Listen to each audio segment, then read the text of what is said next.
तो राजीव, अब जिस तरह से ओवैसी अब ललकार रहे हैं, यहाँ वो सीधे तौर पर कह रहे हैं जैसे दूसरे समुदायों की लीडरशिप हो सकती है तो भारत की मुसलमानों की क्यों नहीं। शुरुआत वो यूपी से करने की सोच रहे हैं।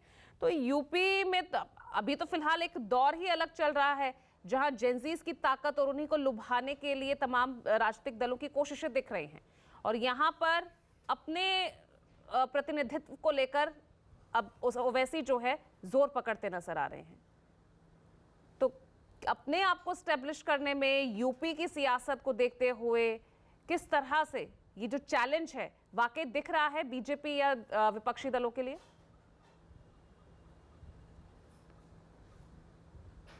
देखिए पूजा, ओवैसी एक पार्टी चलाते हैं एमआईएम, तो उनका पूरा अधिकार है कि लोकतांत्रिक तरीके से देश के किसी भी कोने में कहीं भी किसी भी चुनाव में वो हिस्सा ले लें। उनकी पार्टी को पूरा अख्तियार है।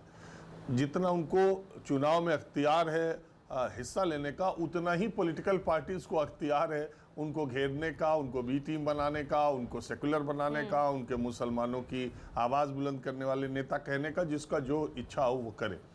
लेकिन मैं एक बात मैं इस तरह की मान्यता वाला हूं और मैं ये मानता हूं कि इस देश के मुसलमानों का ये भरम टूट गया, और ये भरम प्रधानमंत्री नरेंद्र मोदी, गृह मंत्री अमित शाह और भारतीय जनता पार्टी जो नई 2014 के बाद है, उन्होंने देश के मुसलमानों का अभी नहीं टूटा है तो टूट जाएगा, और वैसे टूट चुका है कि इस देश के मुसलमानों का भ्रम टूट चुका है कि वो जिसकी चाहेंगे उसकी सरकार बनवा देंगे या जिसको चाहेंगे उसको रोक देंगे।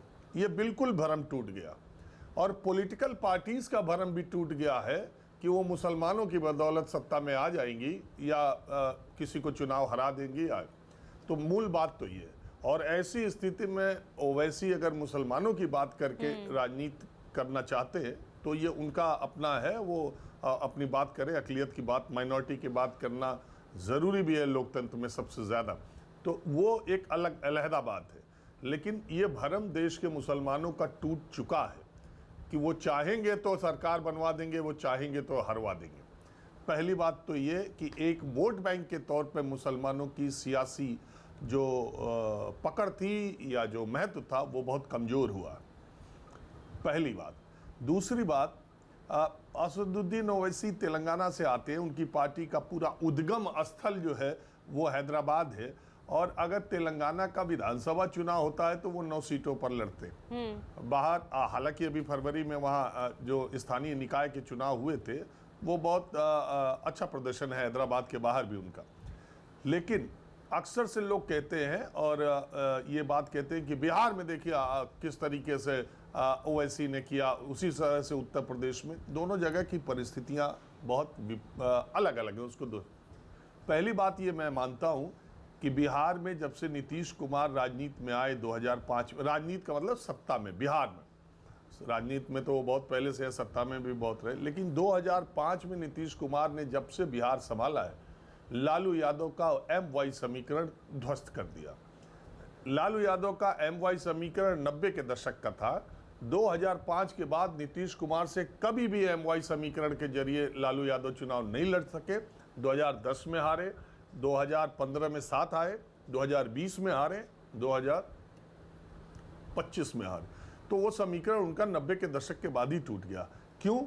क्योंकि इस देश के NDA शासित राज्यों में या इस देश के बीजेपी समर्थन वाले राज्यों में नीतीश कुमार ने माइनॉरिटी के लिए जितना किया उतना किसी ने नहीं किया। इवन इंडिया गठबंधन को भी जोड़ लें तो भी बिहार के मुसलमान या बिहार के लोग मेरी इस बात से सहमत होंगे कि जितना मुसलमानों के लिए नीतीश कुमार ने काम किया उतना शायद दूसरे किसी प्रदेश के मुख्यमंत्री ने नहीं किया, ये जानते हुए कि उन्हें शायद बीजेपी के साथ रहते हुए वोट नहीं मिलेगा। बिहार के किसी भी मुसलमान को नीतीश कुमार से कोई दिक्कत कभी नहीं रही। अपने 20 साल के शासनकाल में वो गृह मंत्री उनके पास थे, और वहाँ जो लॉ एंड ऑर्डर या और कभी भी उन्होंने जातिवादी या कम्युनल या धर्म या जात को ऐसे लेकर के उन्होंने कोई एक बयान आप नहीं निकाल सकती।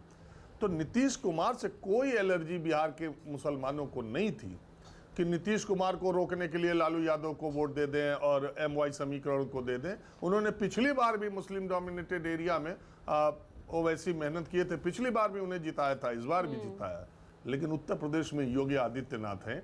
और आज़ादी के बाद, मैं कहता हूँ आज़ादी के बाद अखिलेश यादव को पिछले 2 चुनाव में मुसलमानों ने जितना वोट दिया उतना किसी भी पार्टी को आज तक नहीं दिया। मुल्ला मुलायम सिंह को कहते हैं, वो हमेशा मुलायम सिंह कहते थे कि मुझे मुल्ला मुलायम नाम रख दिया और मुसलमान आधा देते बसपा को। जितने मेरे विधायक आते हैं उतने उनके विधायक आते हैं। तो उत्तर प्रदेश की राजनीतिक परिस्थितियां बिहार से बिल्कुल अलग हैं। वहां एक चीफ मिनिस्टर ऐसा था जिसको रोकने की कोई बेचैनी बेताबी मुसलमानों को नहीं थी। यहाँ एक चीफ मिनिस्टर ऐसा है जो हर बात पे धर्म को सामने लाते हैं। तो उससे निश्चित तौर से दोनों तरफ, जब आप इस तरह की बात करते हैं तो पोलराइजेशन दोनों तरफ होता है। उस पोलराइजेशन में ओवैसी को पेनिट्रेट कर पाना मेरे समझ से बहुत मुश्किल है।